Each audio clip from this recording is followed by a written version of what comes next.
Si les Angles colonisèrent l'Angleterre, ils ne se sont pas privés de continuer en se dirigeant sur le sud-est de l'Écosse pour ériger une forteresse sur Castle Rock, qu'ils baptisèrent Edwinesburg.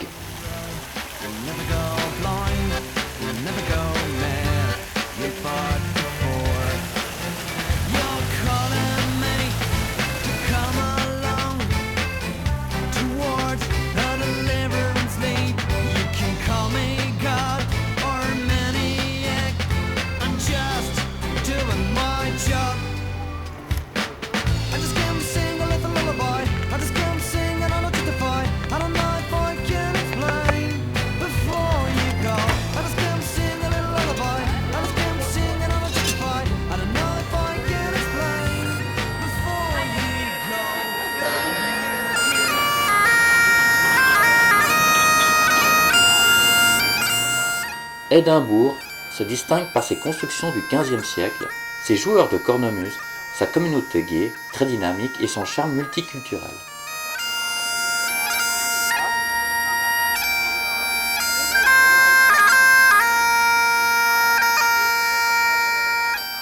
Serait-ce une cause à effet? Édimbourg a été mise à sac 7 fois par les Anglais, ce qui nous autorise à estimer qu'elle est la moins écossaise des villes.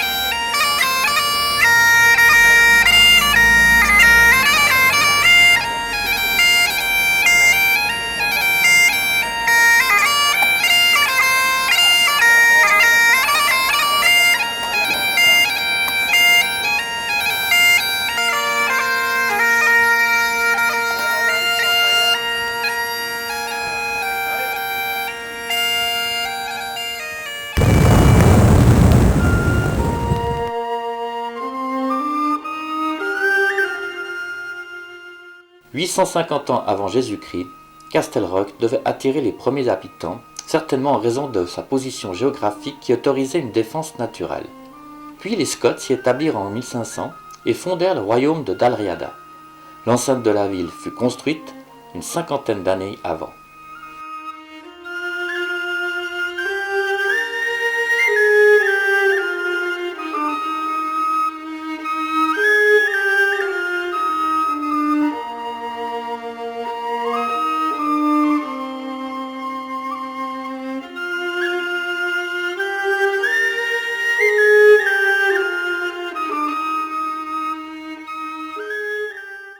De nombreux musées plus intéressants les uns que les autres s'offrent à nous, et leurs valeurs nous font vite oublier le prix d'entrée qui s'élève à 25 de nos francs. C'est dans une de ces salles que nous pouvons admirer la pierre de Scone qui déclencha la fondation du royaume écossais, devenue forteresse, transformée en palais royal puis en prison, ainsi qu'une caserne. Aujourd'hui, il abrite le quartier général du régiment des Royal Scots.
Les Trossachs est une région qui est chère aux Écossais, ceci pour des raisons historiques. Elle a vu se dérouler les aventures de personnalités écossaises telles que William Wallace, Mary Stuart ainsi que le prince Charles. Tous certainement séduits par la beauté sauvage de ses parcs et de ses lochs. Les Trosachs est situé entre Glasgow et Édimbourg.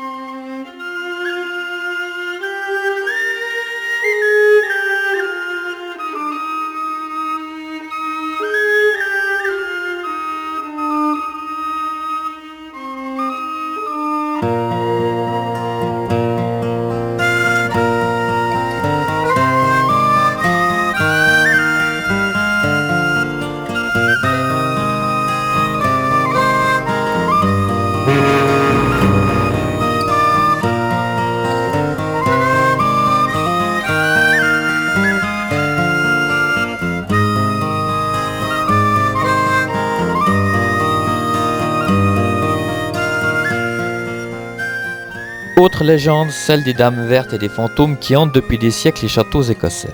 Les dames vertes détiennent leur nom en raison de leurs vêtements de couleur gris-blanche et de la source de lumière qui tire sur le verre. Les personnes qui estiment les rencontrer leur trouvent une raison aussi bien qu'une identité. En revanche, leur identité ainsi que la raison de leur apparition reste un mystère que l'on désire conserver. Concernant les esprits, ils sont attribués à un personnage ayant vécu dans ce lieu, mais il est plus perçu en qualité d'une ombre furtive qu'à une forme fantomatique.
À l'origine, ce sont les Gaëls qui portaient un plaid ceinturé à la taille, leur servant de manteau pour la journée et se transformant en couverture pour la nuit. Fait original, le kilt n'est porté que par des hommes et cette façon de se vêtir est propre aux Highlanders, devenus leur uniforme.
Ici à Mallaig, la route prend fin. Seul un ferry pourra nous conduire sur l'île de Skye. Nous avons l'impression d'avoir atteint le bout du monde.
Après s'être intégrés dans l'interminable file d'attente, nous atteignons un des plus beaux joyaux de la couronne des Hébrides, l'île de Skye.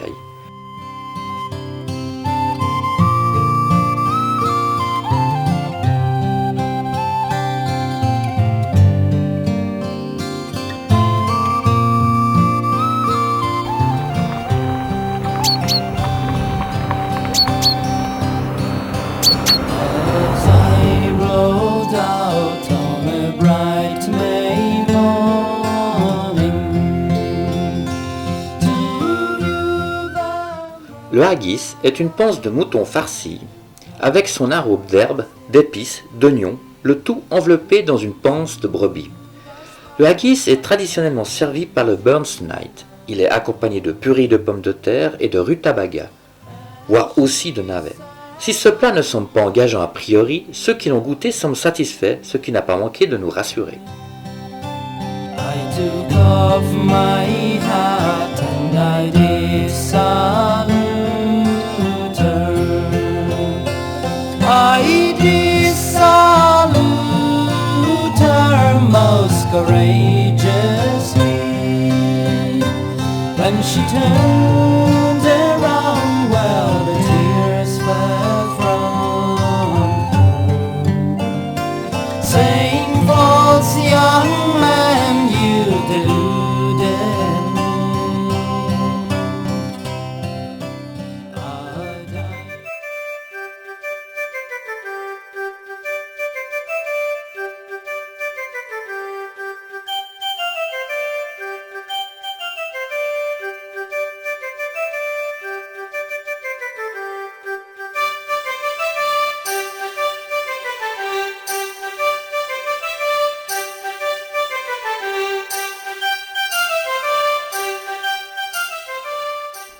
Avec ses 42 000 habitants, Inverness est une ville, avec une des croissances des plus fortes de Grande-Bretagne. Elle est la plus importante des Highlands, ce qui l'inscrit comme capitale. C'est incontestablement l'exploitation pétrolière ainsi que sa position géographique qui l'a élevée à ce rang.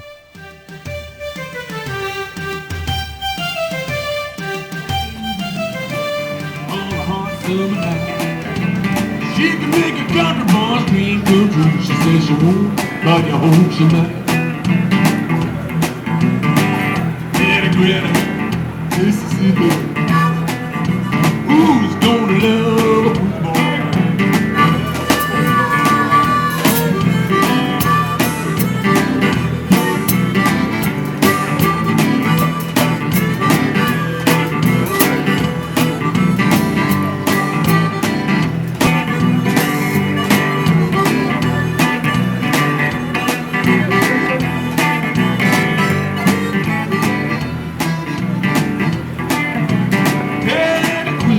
Sitting on the levee underneath the cypress tree.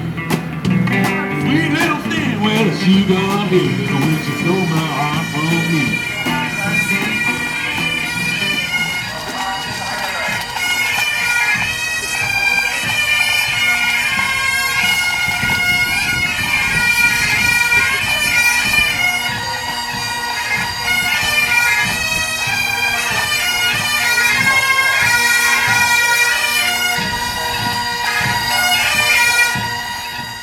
Ces jeux attirent des milliers de touristes qui, avant de devenir une importante rencontre populaire, ont été créés par l'Alcom Canmore au XIe siècle.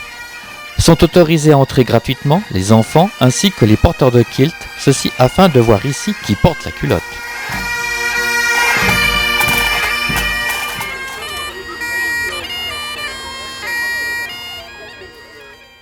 Concours de cornemuse et de danse, exposition de l'armée de l'air, démonstration de kung-fu, voltige, motive un public qui se déplace en fonction de l'intérêt que suscite chacune des épreuves.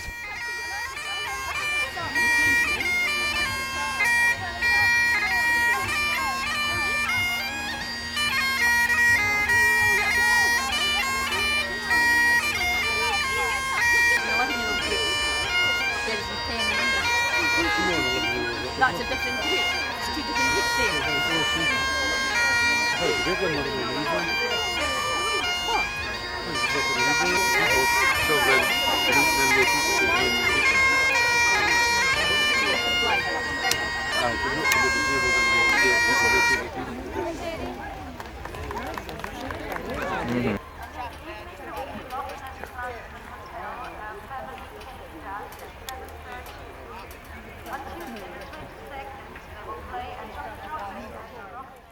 Les relations existantes entre Écossais sont un trait fondamental de la société celte formée de clans. Le clan familial avait pour chef le père, qui transmettait les pouvoirs à son fils, d'où l'origine du nom Mac, qui signifie fils. Au fil des générations s'étendirent à tous ceux qui reconnaissaient l'autorité du chef. Les divisions celtes favorisèrent les conflits qui à maintes fois gênaient les rois, qui tentèrent en vain de réduire leur influence. Une particularité des clans fut le port du tartan, tissu écossais dont les motifs et les couleurs singularisaient les clans. L'obligation de porter le tartan date du XVIIIe siècle. Avec l'apparition des couleurs chimiques, les dessins évoluèrent et devinrent ainsi variés.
Très controversée, l'origine de la cornemuse ne serait pas d'origine celte, mais des Flandres, ou bien encore du centre de la France. Elle découlerait de la clarinette ou du hautbois. 5 ans d'apprentissage sont nécessaires pour fabriquer cet instrument unique qui, par sa complexité, le rend sympathique.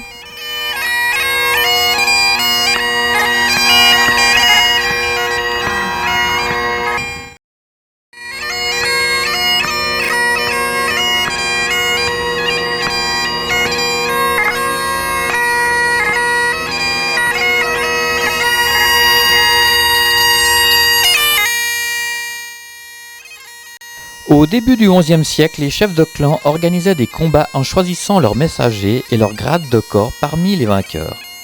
C'est une tradition qui subsiste encore de nos jours et représente d'importantes rencontres sportives accompagnées de concerts et de danses. Le lancer de tronc de Mélèze ne se juge pas sur la longueur, mais sur la rectiligne.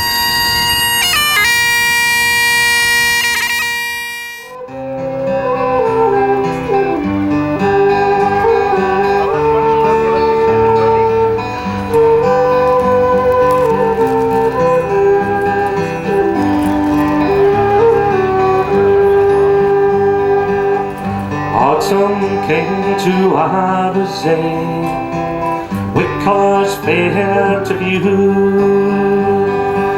Birds are flying south again, and soon we all follow too. Sad song echoes in the hills, Lochaber no more. The sun shone in the Isle of Wight, far from the silver shore.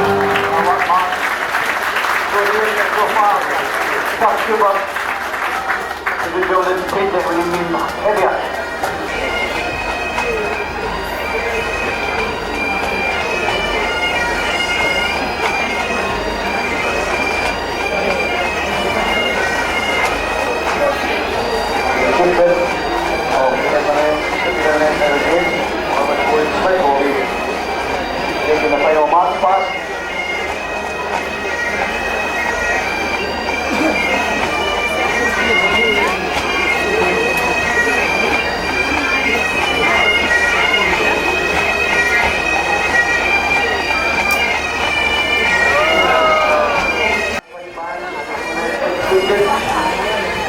The Gilly Buses Lane played the drums, the Blacktown School played the drums.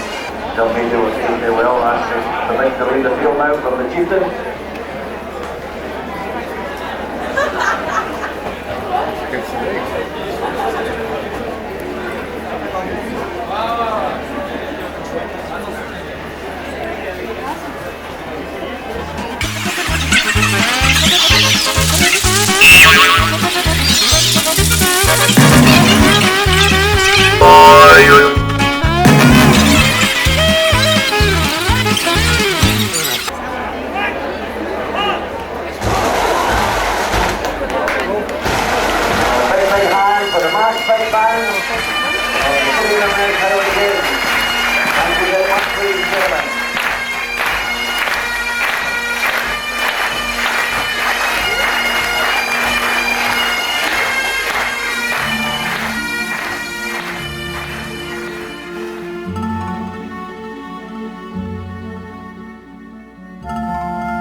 Devenu célèbre en 1933, le Loch Ness le doit au photographe nommé Gray qui immortalisa le monstre devenu le plus célèbre des canulars que 5 petits plaisantins ont répondu, ce qui déclencha une curiosité naïve qui n'empêcha pas certains touristes d'affirmer d'avoir aperçu la queue de ce monstre.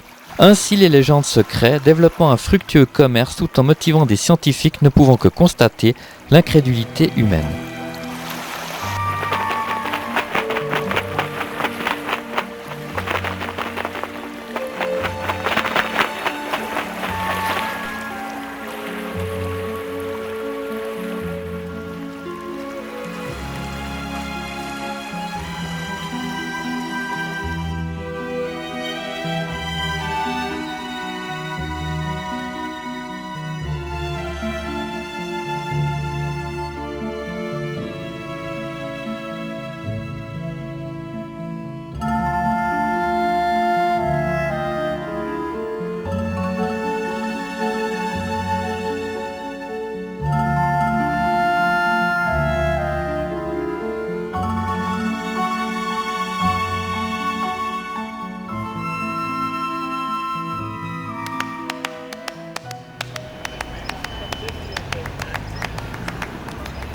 Le canal calédonien a été construit entre 1804 et 1822 par Thomas Telford. Il est long de 38 km et débouche sur le Loch Ness. The shepherd's wife goes over the lea, and hame we ye, and hame we ye. The shepherd's wife goes over the lea, and hame we ye again. Will you give me to the seventh page of Home? Will you give me to the seventh page of Come Again? I'll give you a panful plonkin porridge and butter in them, and then butter in them. I'll give you a panful plonkin porridge and yield them hame again. Ha ha ho, there's nothing to do. When I come home, I can't come home. Ha ha ho, there's nothing to do. When I come home again.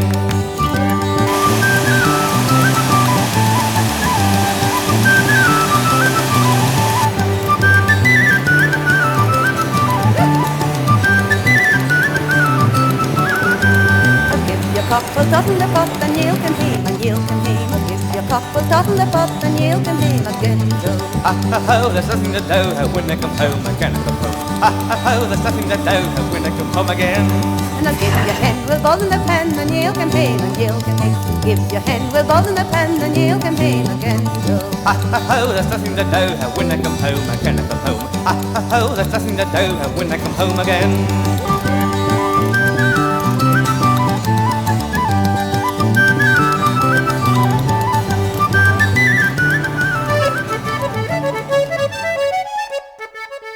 Évoquer l'Écosse sans parler de son whisky reviendrait au même que visiter Paris sans voir la Tour Eiffel. Bien que son origine reste vague, cette boisson rallie tous les amateurs qui ne veulent pas entendre parler d'autres provenances. Déjà les Pictes connaissaient la distillation et les résultats de leurs recherches furent nommés Uisc Beatle, traduisez eau de vie en gaélique. Enfin, whisky devint par la suite whisky.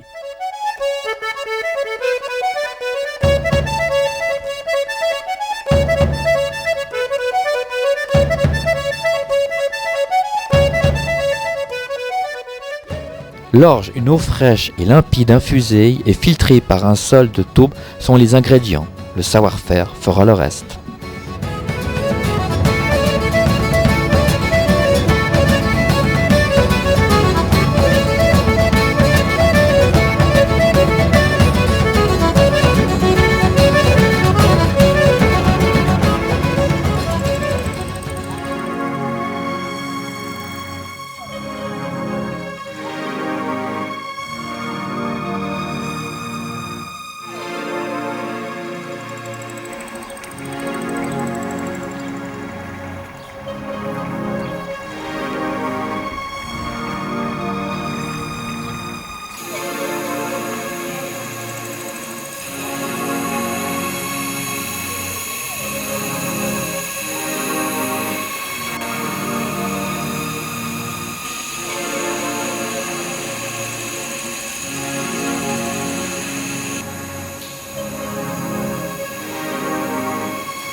La maturation se fera dans un fût de chêne, ce qui prendra un minimum 3 ans. Ce sont généralement des fûts qui ont servi au vieillissement du sherry ou encore du porto.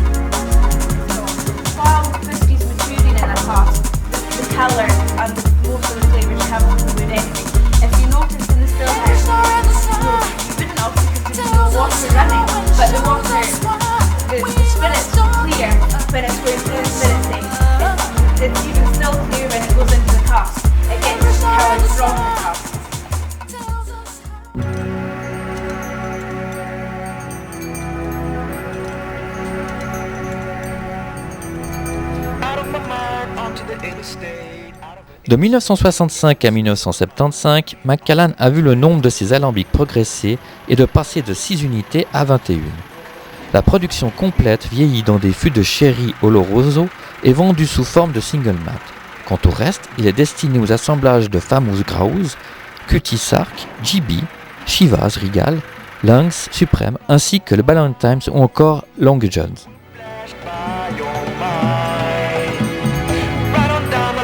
Spectrum of time, human patterns.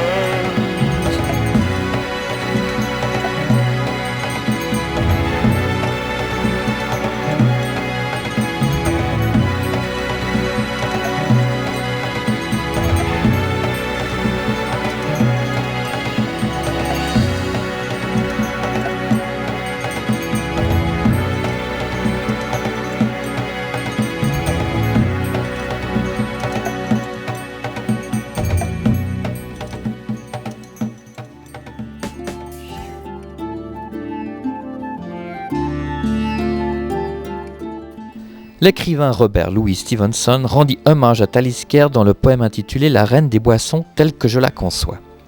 Cette distillerie est située sur les rives du Loch Airport et fut créée par les frères McAskill. Puis elle passera aux mains de Donald McLennan et Anderson, ce dernier ayant purgé 6 mois de prison pour escroquerie. Pendant son séjour derrière les barreaux, la distillerie fut déclarée en faillite. Elle fut ensuite rachetée et pratiqua une triple distillation jusqu'en 1928. En dehors des ventes sous forme de single malt, Talisker est utilisé dans les blends de Johnny Walker.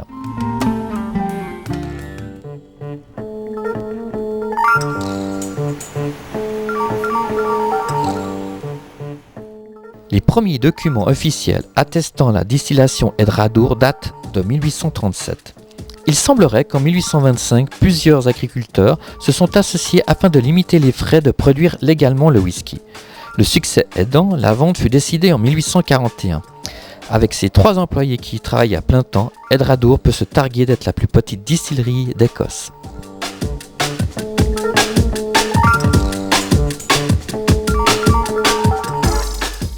Il faut nettoyer l'orge afin de le malter puis le plonger dans l'eau pendant 2 jours en fonction de la qualité de l'eau qui nous offrira un whisky plus ou moins lourd. Égouttée et étalée durant 7 jours sur l'aire de maltage, elle reposera sous une lumière douce jusqu'à la germination. Retournée 3 fois par jour afin d'éviter la moisissure, elle sera aérée au moyen de pelles en bois pour éviter que les racines s'en mêlent.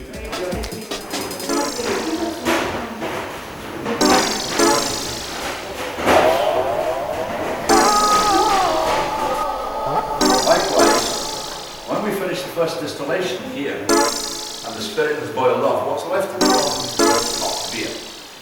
Now that is also taken away by the farmer in the tanker, and he either mixes it with camp fodder or sprays on the grass with camp.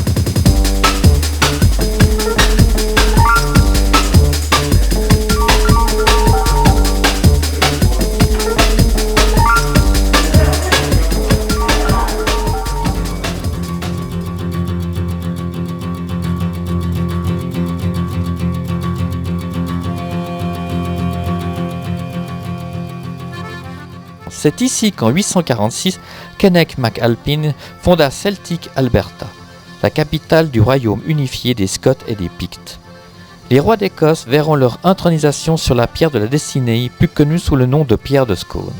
Cette pierre avait pris une telle importance qu'Édouard Ier la fit transporter à l'abbaye de Westminster après la défaite des Écossais en 1296.